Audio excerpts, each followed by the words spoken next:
പാരിൽ നൂറുൽ മശായിഖായി മിന്നിത്തിളങ്ങിയ നൂറേ, നൂരിശാ സയ്യിദിയായ നൂറേ. പാരിൽ നൂറുൽ മശായിഖായി മിന്നിത്തിളങ്ങിയ നൂറേ, നൂരിശാ സയ്യിദിയായ നൂറേ.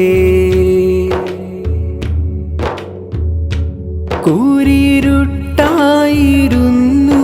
ഈ മണ്ണിൽ, കണ്ടില്ല ഉള്ളതൊന്നും ഈ മണ്ണിൽ. പുലർക്കാലം വന്നു കണ്ണിൻ ശോഭ തന്നു ശൈഖ് നൂറേ, നൂരിശാ സയ്യിദിയായ നൂറേ. എൻ്റെ ചിന്താഗതി വ്യർത്ഥമായി, എൻ്റെ ജീവിതത്തിനർത്ഥമായി. എൻ്റേതാണെന്ന് ഭാവിച്ചതെല്ലാം അവനുള്ളതായി, എൻ്റേതെല്ലാം എനിക്കുള്ളതായി. പാരിൽ നൂറുൽ മശായിഖായി മിന്നിത്തിളങ്ങിയ നൂറേ, നൂരിശാ സയ്യിദിയായ നൂറേ.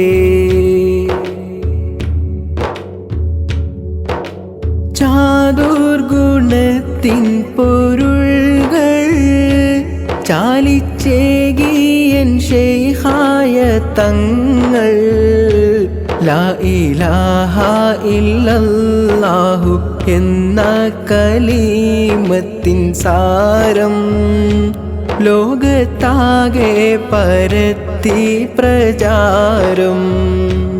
ആട്ടിൻ കൂട്ടത്തിൽ മേഞ്ഞു നടന്നു കുട്ടി സിംഹം കുടുംബം മറന്നു.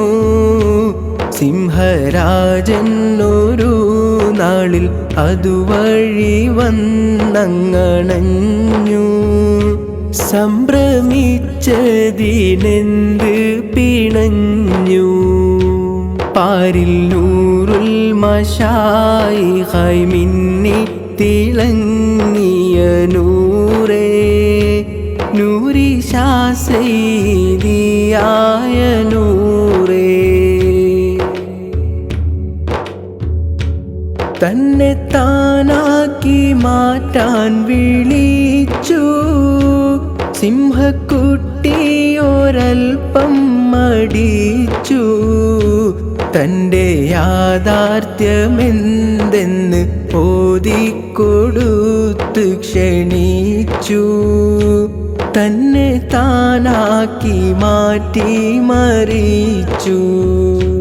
തീയിൽ വെക്കാൻ തുനിഞ്ഞൊരു ചീള് കയ്യിൽ കിട്ടിയ ശില്പിക്ക് കോള്. ശില്പി ശില്പം മെനഞ്ഞപ്പോൾ കണ്ട മഹാരാജനിഷ്ടം അല്പമല്ല പെരുത്ത് സന്തോഷം. പാരിൽ നൂറുൽ മശായിഖായി മിന്നിത്തിളങ്ങിയ നൂറേ, നൂരിശാ സയ്യിദിയായ നൂറേ.